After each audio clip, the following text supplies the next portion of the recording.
রাই আমার জীবনে অনেক বড় একটা কষ্ট দিবে, এটা আমি জানি। আমি জানি আমার তো অনেক কষ্ট দিবে।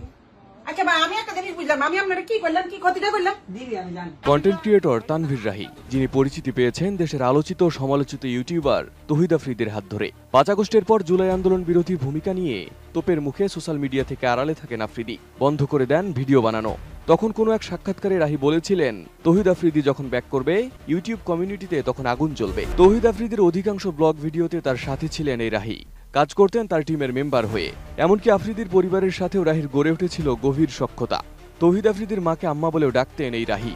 আওয়ামী সরকারের বিভিন্ন এমপি, মন্ত্রী ও প্রশাসনের উচ্চ পর্যায়ে ভালো সখ্যতা গড়ে তুলেছিলেন তৌহিদ আফ্রিদি।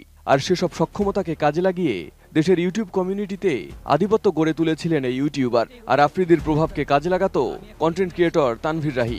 আফ্রিদির অতিরিক্ত শো অফ কিংবা অতিরঞ্জিত কন্টেন্ট নিয়ে যারাই সমালোচনা করতেন তাদের হেনস্থা করতেন। নানা রকম হুমকি দিতেন আফ্রিদির এই সহচর, এমনকি অশ্লীল ভাষায় প্রকাশ্যে গালাগালিও করতেন।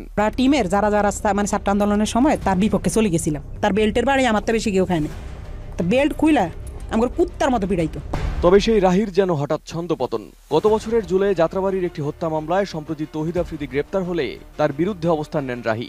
সম্প্রতি গণমাধ্যমকে দেওয়া এক সাক্ষাৎকারে রাহি বলেন, তৌহিদ আফ্রিদি জোরপূর্বক তাকে দিয়ে সব করাতেন, এমনকি তাকে মারধরও করতেন আফ্রিদি। তো হে তো যেটা বলে আমরা তো ভয় পাই, আমি কিন্তু হেরে বাঘের মতো ডরাই। আমি না, আমাদের টিমের সবাই তার বাঘের মতো ডরায়, কারণ মানে সে অন্যরকম মানুষ ভাই। সে ক্যামেরার ভিতরে একরকম, কিন্তু ক্যামেরার বাইরে খুব ডেঞ্জারাস একটা লোক। দীর্ঘদিন আফ্রিদির ছত্রছায়ায় থাকা রাহির এমন ছন্দপতনের পর তার ছাত্রলীগের সাথে সম্পৃক্ততার বেশ কিছু ছবি সামাজিক মাধ্যমে ছড়িয়েছে, যেখানে দেখা যায় ঢাকা মহানগর দক্ষিণ ছাত্রলীগের ৬৭ নং ওয়ার্ডের সাংগঠনিক সম্পাদক ছিলেন রাহি। তবে রাহি দাবি করেন, জুলাই গণহত্যার সময় আওয়ামী সরকারের বিরুদ্ধে গিয়ে ছাত্রদের আন্দোলনে যুক্ত হয়েছিলেন তিনি, যার কারণে তৌহিদ আফ্রিদি তাকে নানা রকম হুমকি ধামকিও দিয়েছিলেন। রাহির এমন স্বীকারোক্তির পর সামাজিক মাধ্যমে তাকে বিশ্বাসঘাতক তকমা দিচ্ছেন নেটিজেনরা।